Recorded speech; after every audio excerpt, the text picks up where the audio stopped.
En Belgique, j'avais toujours été tiraillée par mon anxiété. J'avais tellement de colère en moi, une révoltée de la vie depuis ma tendre adolescence, souffrant d'un terrible sentiment d'injustice, vivant dans une société que je comprenais pas et où je m'y sentais pas à ma place. Donc, vous l'aurez compris, la sérénité et la paix est un sentiment que j'avais jamais eu la chance d'expérimenter. Mais au fur et à mesure que je visitais les temples, que je priais devant ces Bouddhas alors que j'avais toujours été athée, au fur et à mesure que je restais là à contempler la nature grandiose, chantante, à chaque instant de la journée, que je me plongeais dans une culture complètement différente de la mienne, j'expérimentais ce sentiment nouveau, de paix intérieure, de sérénité.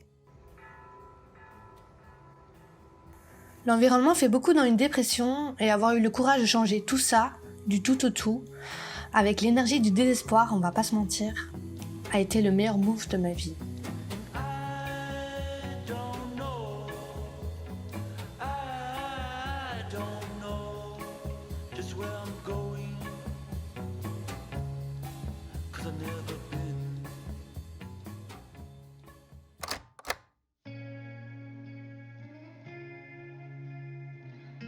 Hello, bah écoute, là je suis à Chiang Mai, ça fait déjà 3 semaines que je suis partie de la Belgique. Je me sens trop bien ici, genre en Belgique c'est bien, je me levais toujours vers midi 13h, je dormais pas la nuit, j'avais pas envie de vivre mes journées.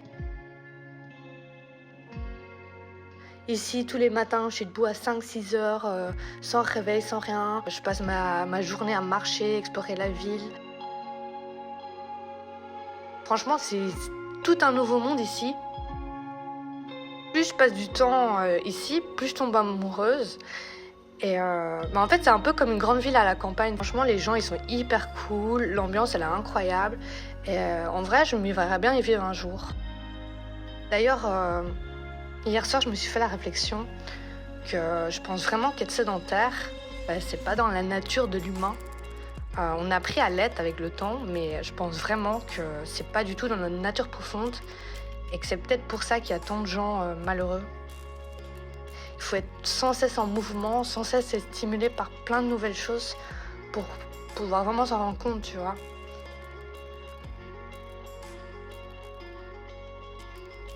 Voilà, je voulais juste te dire ça et j'espère que tout va bien pour toi aussi.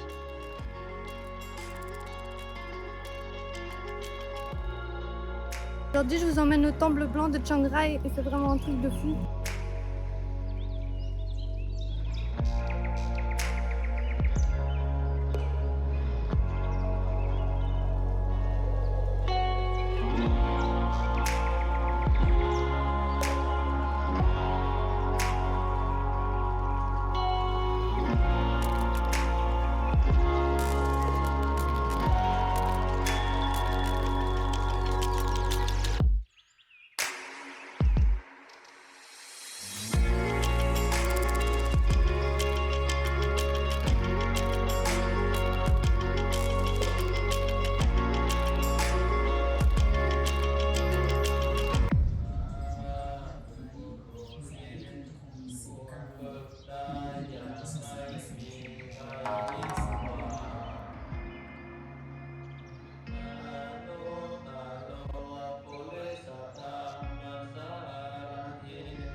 La petite vue du matin qui fait extrêmement plaisir.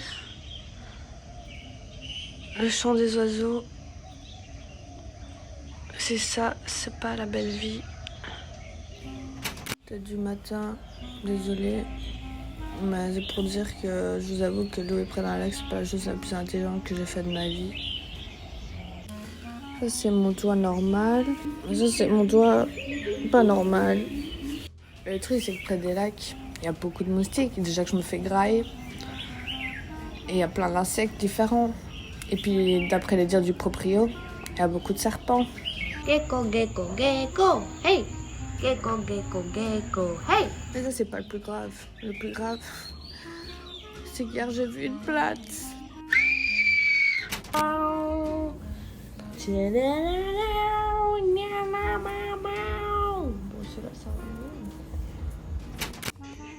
présente ma petite crêpe. C'est devenu mon nouveau meilleur ami. Ah, ma petite crêpe. Tous les matins, je le cherche pour aller lui faire des câlins, mon petit cœur.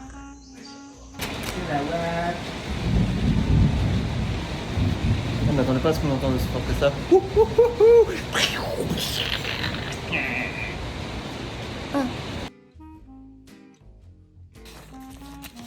Oh chérie, chafou. Azabé. De la maille. De l'oseille. T'inquiète, il y a. Trop riche, frère. Jamais été aussi riche de ma vie. Ma petite crêpe. Mon bébé. Non. Oh, il marche pas bien, ma petite crêpe. Mais elle est énorme. C'est une carte, frère, je sais pas c'est quoi. C'est trop bizarre. Oh, ça me fait trop peur. C'est pas son chat, ça, non? Bah ouais, on dirait. Mais on dirait, t'as vu les noms de... Non, il a plus l'antenne sur la gueule. Ah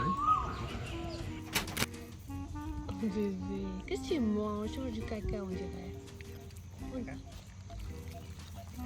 Tu manges du caca? Tu manges du caca? Tu dis pas au revoir, ma petite crêpe. T'es triste.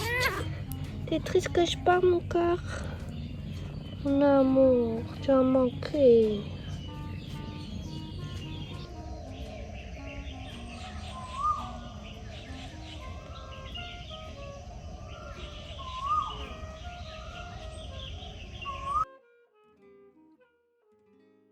Pour la petite anecdote, la première journée à Chiang Mai, on s'est fait attraper par un Thaï à la sortie d'un temple. On a discuté longuement, on a beaucoup ri. Il nous avait même proposé d'aller avec lui et sa femme à une cérémonie bouddhiste au soir. Il nous a également conseillé d'aller booker une excursion à l'office du tourisme, ce qu'on s'est empressé de faire et le soir même on s'est rendu à la cérémonie, hyper heureux de rencontrer un couple thaï. Ils étaient pas là, ils nous avaient posé un lapin, on s'est senti un peu cons. On a vite compris que c'était son métier de rediriger les touristes vers l'office du tourisme et on s'est senti très cons et surtout très naïfs d'avoir cru qu'on s'était fait un ami si rapidement. Dans tous les cas, grâce à lui, on a booké une excursion. Et avec du recul maintenant, je peux te dire que cette excursion m'a offert le plus beau jour de ma vie.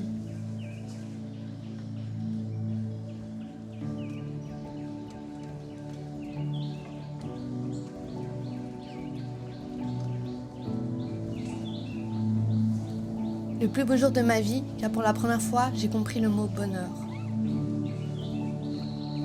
Ou plutôt, j'ai compris pourquoi avant, je ne le comprenais pas. Moi, fille de la ville, je me sentais dans la nature chez moi. Moi, grande exploratrice de sa chambre à la cuisine, je compris que la vie nomade était faite pour moi. J'ai eu une révélation. C'était comme si je venais de m'évader de prison. Je voulais crier au monde à quel point ce monde il est beau, putain.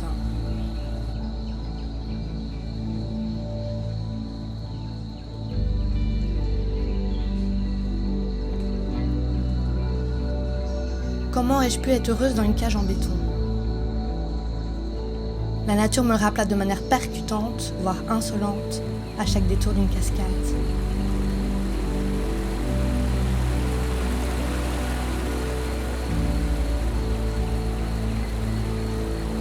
L'environnement fait beaucoup dans une dépression, et avoir eu le courage de changer tout ça, du tout au tout, avec l'énergie du désespoir, on va pas se mentir, a été le meilleur move de ma vie.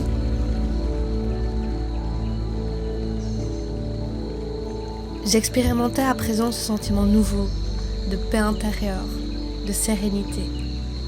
J'ai enfin compris ma chance d'appartenir à ce monde, et je remercierai jamais assez le nord de la Thaïlande pour ça.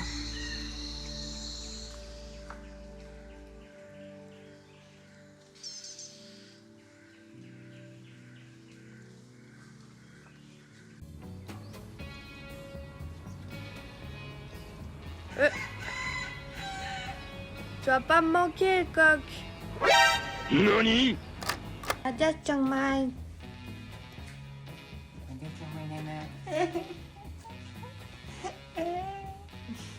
On a été hyper vite pour faire nos affaires. On s'améliore de jour en jour, hein, ma boum? Et on s'est presque pas engueulé. À la fin du voyage, on va faire seulement 10 minutes et sans engueulade. Bon, sur ce petit gecko, on va se laisser nos aventures dans le nord et on va partir dans le sud, sur les îles paradisiaque. Ça y est, je l'ai perdu. Bref, on se retrouve pour des nouvelles aventures dans le sud, les îles paradisiaques, tout ça, tout ça. Et franchement, le nord, je vous ferai un petit bilan après en vidéo et tout, mais le nord, c'est trop bien. Et j'ai vraiment eu un gros coup de cœur. J'espère qu'on va pas être déçus par le sud, ça m'étonnerait. Donc voilà, à plus dans le bus.